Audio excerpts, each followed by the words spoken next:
Please welcome ADF International Director of Advocacy for Global Religious Freedom, Kelsey Zorzi.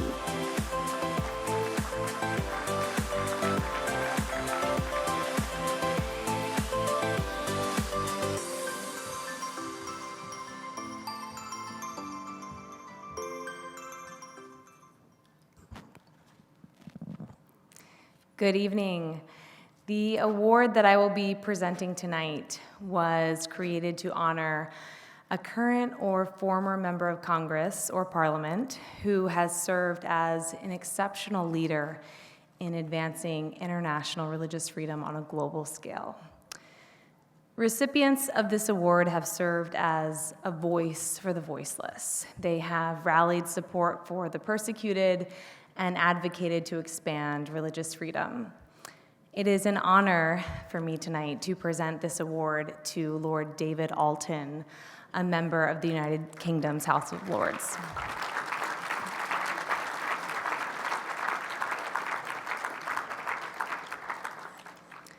Lord Alton is a tireless defender of the persecuted of all religions and none since entering Parliament in 1979.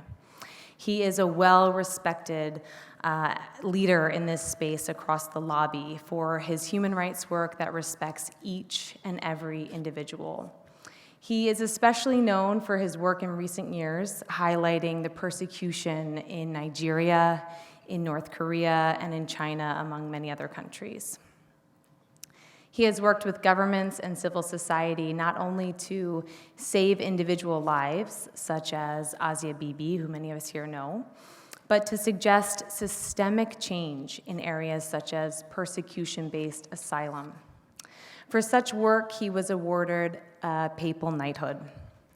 And on the critical topic of genocide recognition, prevention, and prosecution, he has been a prescient and fervent advocate and writer. His recently published book, which is entitled State Responses to Crimes of Genocide, is one notable example of his impactful contribution to combating genocide. Lord Alton has been with us at this summit this week, but he had to leave DC and head back to the UK just a few hours ago, but we have a response from him here via video. It's a great honor to receive the International Religious Freedom Earth Award, and I'm only sorry not to be in person tonight at the dinner, but I had to return from what has been a wonderful conference again, back to the United Kingdom to get on with parliamentary work. Why did I get interested in religious freedom in the first place? As a young MP, I traveled to the former Soviet Union, and I met some of the Jews and Christians who had been persecuted under the communist regimes there. I traveled to Ukraine. I met a bishop who'd spent 17 years in prison. I met a man who was the chairman of the Committee for the Defense of a Church there, 18 years in prison, a young priest who'd been sent to Chernobyl to clear radioactive waste as a punishment for being caught celebrating the liturgies in the open. The first people I met here at the conference when I arrived on Monday were a group of Nigerians.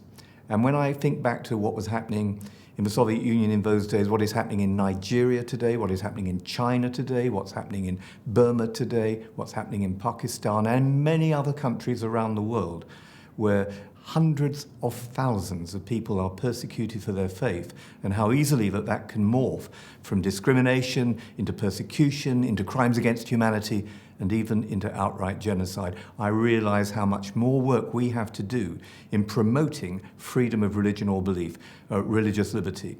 And that has to be done by policymakers, and we have to place pressure on policymakers to honor the terms of Article 18 of the Universal Declaration of Human Rights that says everyone has the right to believe, not to believe, or to change their belief. And that is honored in the breach all over the world today, and we've got to do a lot more about it. So this award is something I will prize, but I'm receiving it really on behalf of all those who pay such a terrible price for the things that we too often take far too much for granted.